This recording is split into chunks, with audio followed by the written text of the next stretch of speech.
welcome to this instructional video where I'll show you how to turn the humble chicken wing into two beautiful little appetizers, and we're going to combine that with some rice pilaf and serve it. Here we have the humble chicken wing, guys. You have the wing tip, the wingette, the middle section, and the drumstick or the drumette. So let's break it down. So we want to French it or turn it into our little wingette friends. So I always cut this side of that little cartilage or that knuckle.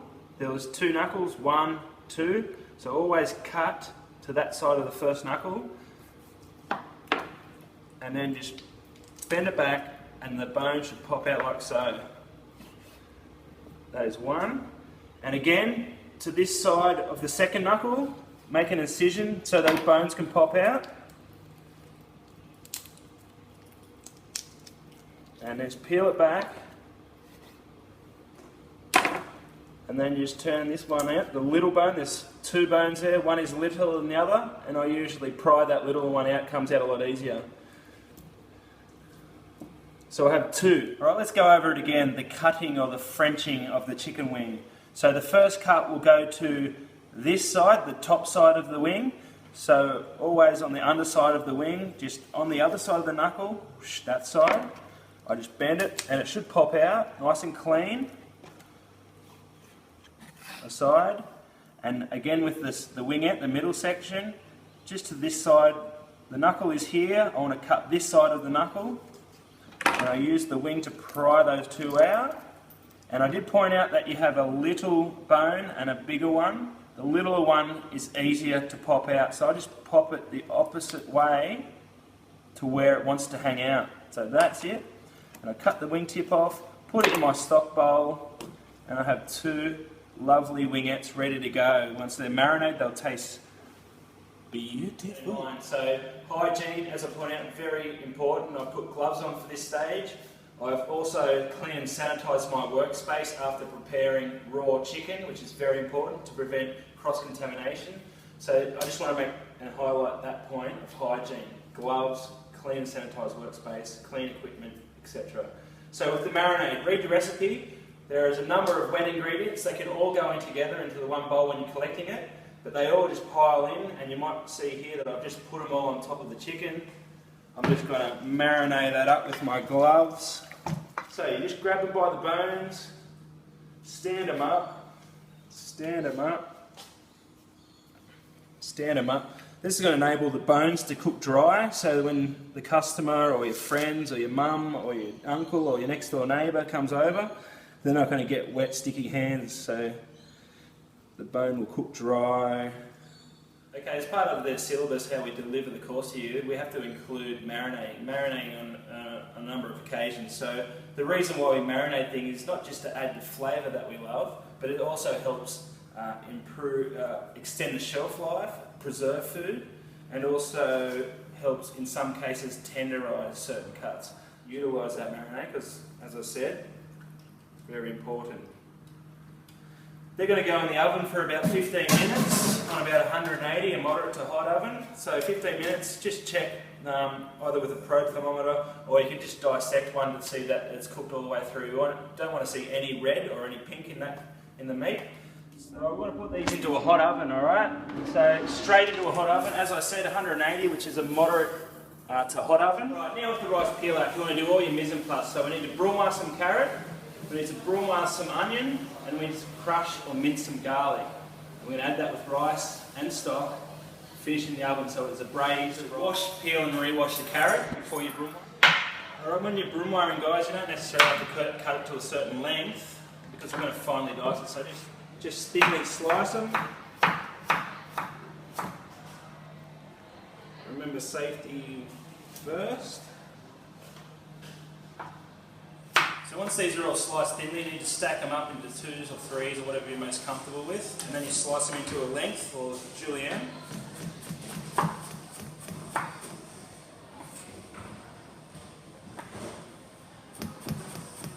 Okay, so once you've julienned all your carrot, you're going to grab that to the side and just grab bundles and turn them horizontal to yourself and brunoise them.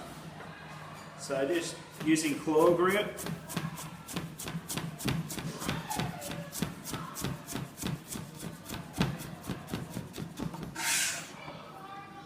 through the rest. Now, you probably manage a little less than this, but whatever's comfortable to you. Okay, the garlic. I've showed you to do this a few times in the past, so you should be quite familiar, but I'll just go over it again. So we're basically peeling the garlic. So just crush it lightly and just tap out the garlic cloves from their shell. Right, the onion, guys, and that's going to get brumated as well. So I've done this in the past, the top and tail off and in half. Now I'm doing a lot more than what you'll be doing in class, so just be mindful of that. You'll only get one onion. Tip tail in half, tip tail in half. Makes it easier to peel.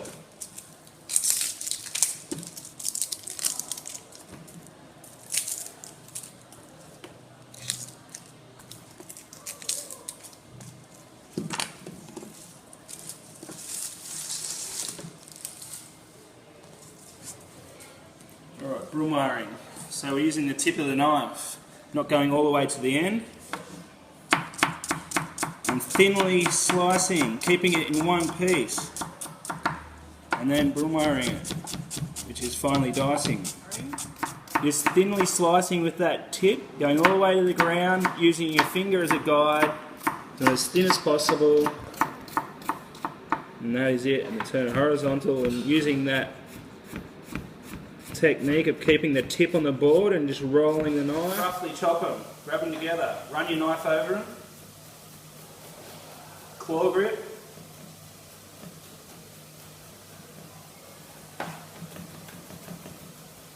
Now at this stage you're just trying to bring it together and just roughly chop it, bring it together, bring it together.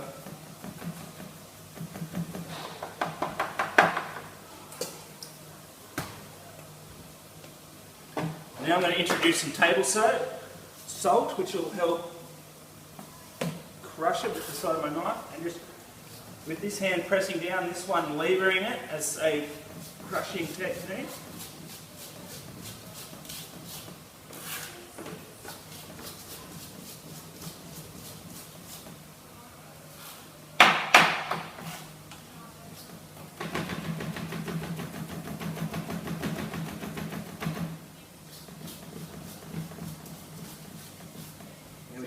I'm just recovering from the onion, so just bear with me. So olive oil, we're going to start cooking now. We're sweating off the onion, the garlic and the carrot in a good, generous helping of olive oil. So don't be scared of that, because that's going to add to the flavour quite a bit.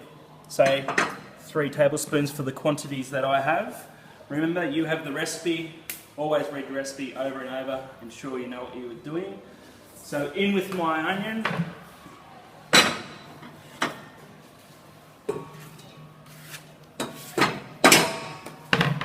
In with my carrot.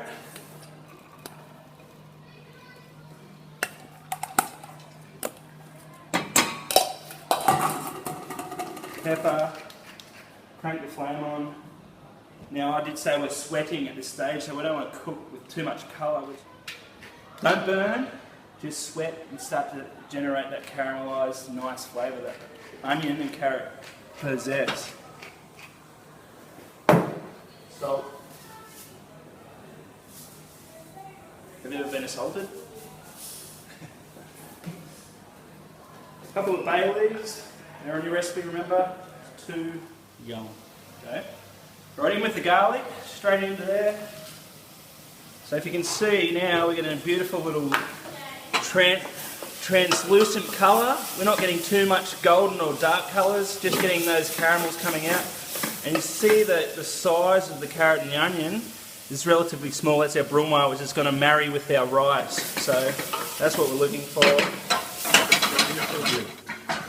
Okay, at this stage we're starting to get a nice little soft brown. We get the flavours developing. I'm going to add the rice. 2 cups. You have a different recipe, don't forget. But usually the quantities of rice to stock are 1 to 2. So one part rice to 2 parts stock. So if I've got 2 cups of rice, therefore I have 4 cups of stock. So just cook that out for a little bit, 1 or 2 minutes. Okay, so that's cooked. The rice is cooked out a fair amount. Now I can add my stock. As I said, 1 to 2. 2 cups of rice here. Yours is a little smaller, but 2 cups of rice to 4 cups of stock. Now I'll go on for the lid. Turn the flame off at this stage because it's quite dangerous. Double folded foil, see that? Folded, so it's more durable. Get a tea towel, stop myself burning, and I press that airtight on there. Very hot, be careful, take your time. Press the foil in around the lip so it is airtight.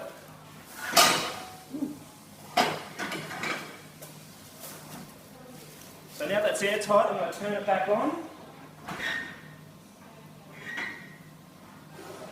And once this foil puffs up, I'll know that the stock is boiled, and that can go straight in the oven. Come to the boil, it's going to go straight in the oven. A portion of this, or a quantity of this size, will take about 10 to 15 minutes. Yours is a little smaller, so about 10 minutes. So this is about 15 into the oven, hot oven. Make sure you always use gloves, as items can be very hot. 180. 15 minutes. Done. Bob's your own. Okay, this has been 15 minutes in the oven. Now it should be, all those stock should be absorbed, and it should have a nice, steamy rice looking there, beautiful. Now at this initial stage once it's open, just give it a good stir. Look at that. Should be all nice and segregated. And then there's our rice pilau. Look at that, beautiful. Okay, so we're serving up some portions, so just remember that the serving size is very important, that you don't get too out of hand with your size of portions. Just size them up appropriately. Wing beans. Wing beans. How many chicken wings for one portion? I'm going to go 3 chicken wings, what do you reckon? It's not too big. I think 3 to 4 would be a our local barista with a nice little drop of coffee. Beautiful, mate. I've done it again. Anytime.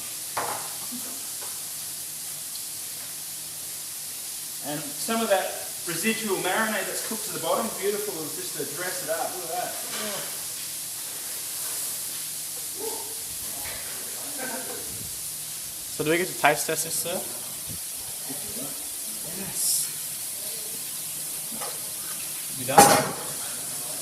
Pick them up. All I would add to these guys is just make sure you clean your plates if you've got a bit of skill with a clean cloth. And a bit of contrast would be some green shallots on there, or coriander. How it'll improve the appearance. So that's it. Pineapple tea.